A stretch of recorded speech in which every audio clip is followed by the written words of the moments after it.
വീഡിയോയിൽ കാണാം. By. Bread gulab ജാമിന് വേണ്ട ഇൻഗ്രീഡിയൻസ് എന്തൊക്കെയാണെന്ന് നോക്കാം. ബ്രെഡ് 10 സ്ലൈസ്,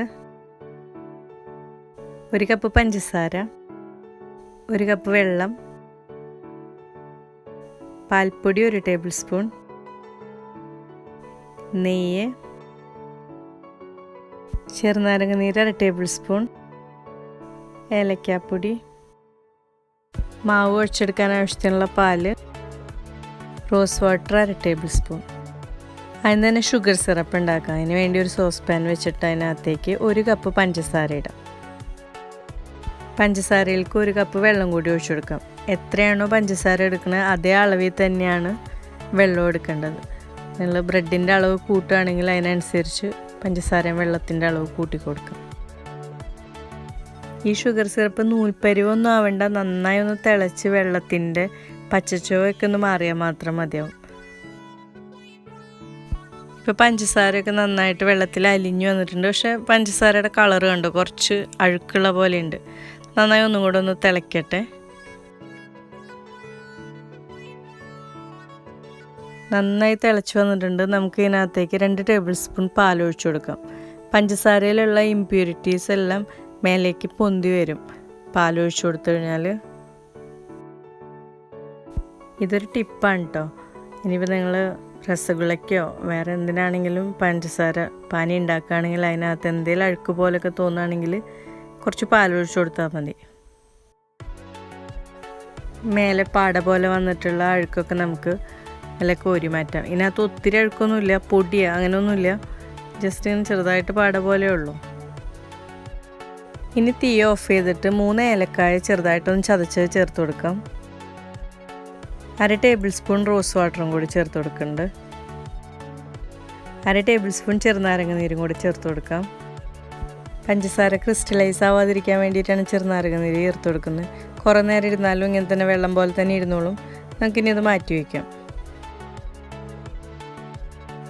ബ്രെഡൊന്ന് പൊടിച്ചെടുത്തിട്ടുണ്ട്. അരികൊന്നും കളഞ്ഞിട്ടൊന്നുമില്ല, അങ്ങനെ തന്നെ പൊടിച്ചെടുത്തേക്കുന്നതാണ്. ഈ ബ്രെഡ് കുഴച്ചെടുക്കാൻ വേണ്ടി വേറൊരു പാത്രത്തിലേക്ക് മാറ്റാം. ബ്രെഡ് പൊടിച്ചെടുക്കുമ്പോൾ മിക്സിയുടെ ജാറിനകത്തൊട്ടും വെള്ളമില്ലാതെ നോക്കണേ, ഇല്ലെങ്കിൽ ബ്രെഡ് ആ മിക്സിയുടെ ജാറിൻ്റെ സൈഡിലൊക്കെ ഒട്ടിപ്പിടിച്ചിരിക്കും.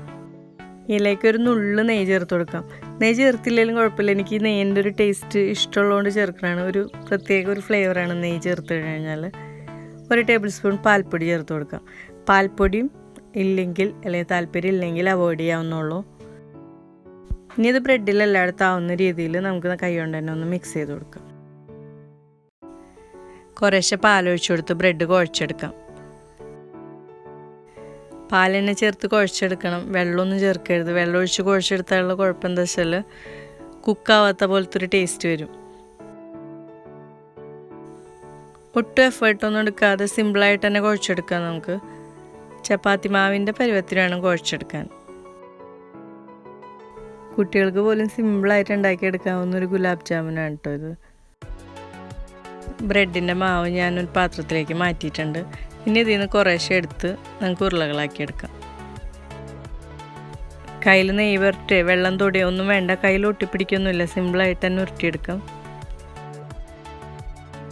പരമാവധി ക്രാക്സ് ഇല്ലാണ്ട് ഉരുട്ടിയെടുക്കാൻ ശ്രമിക്കുക, അല്ലെങ്കിൽ നമ്മൾ ഫ്രൈ ചെയ്തെടുക്കുമ്പോൾ ചെറുതായിട്ട് പൊട്ടലൊക്കെ ഉണ്ടാവും. 10 സ്ലൈസ് ബ്രെഡിൽ നിന്ന് 16 ഉരുളകളാണ് കിട്ടിയിട്ടുള്ളത്.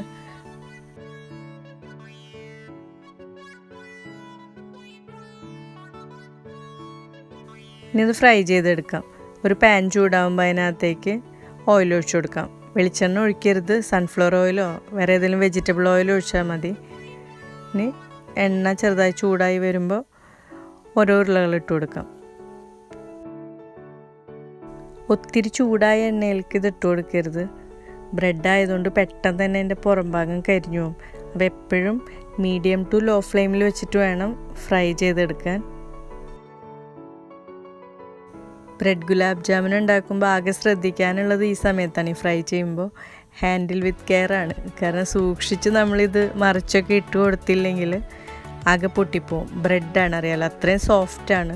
അപ്പോൾ വളരെ സോഫ്റ്റായിട്ട് തന്നെ നമ്മളിതിനെ ഹാൻഡിൽ ചെയ്യാം. ഈ ബോൾസ് എണ്ണയിൽക്കിട്ട് അപ്പം തന്നെ മറിച്ചിടരുത്. ജസ്റ്റ് അതിൻ്റെ വൺ സൈഡ് കുറച്ചൊന്ന് ഗോൾഡൻ കളർ ആകുമ്പോൾ വേണം മറിച്ചിട്ട് കൊടുക്കാൻ, അല്ലെങ്കിലും ഇത് പെട്ടെന്ന് തന്നെ നമ്മൾ മറിച്ചിടുമ്പോൾ പൊട്ടിപ്പോവും.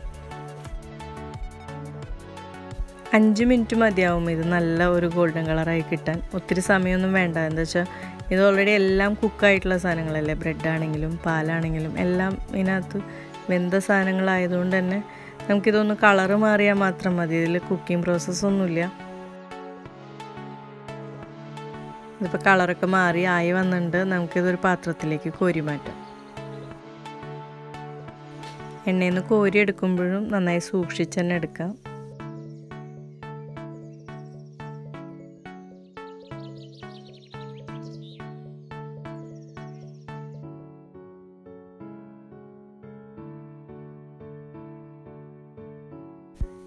ജാമുനെല്ലാം ഷുഗർ സിറപ്പിലൊക്കെ ഇട്ട് കൊടുക്കാം. കുങ്കുമപ്പൂ ഉണ്ടെന്നുണ്ടെങ്കിൽ ഷുഗർ സിറപ്പ് ഉണ്ടാക്കുന്ന സമയത്ത് കുറച്ച് സ്ട്രാൻഡ്സ് ഇട്ട് കൊടുത്തു കഴിഞ്ഞാൽ നല്ല ഭംഗിയുള്ള മഞ്ഞ കളർ കിട്ടും. ഒരു ചെറിയ നെല്ലിക്ക വലുപ്പത്തിലുള്ള ഉരുള ഉണ്ടാക്കിയെടുത്തിരുന്നു. പക്ഷെ അത് ഫ്രൈ ചെയ്ത് വന്നപ്പോഴിത് അത്യാവശ്യം നല്ല വലുപ്പമായിട്ടുണ്ട്. ഇനി ഇത് അടച്ച് അരമണിക്കൂറെങ്കിലും ഏറ്റവും ചുരുങ്ങിയത് വെക്കണം. ഇപ്പോൾ ആ ജാമുനകത്ത് ഷുഗർ സിറപ്പൊക്കെ നന്നായി കോട്ട് ചെയ്ത് നല്ല ജ്യൂസി ആയിട്ടുണ്ട്. എല്ലാവരും വീട്ടിൽ ട്രൈ ചെയ്ത് നോക്കണം. അഭിപ്രായങ്ങളൊക്കെ കമൻറ്റ് ചെയ്യണം. നല്ലൊരു ഡിഷുമായിട്ട് നമുക്ക് അടുത്ത വീഡിയോയിൽ കാണാം.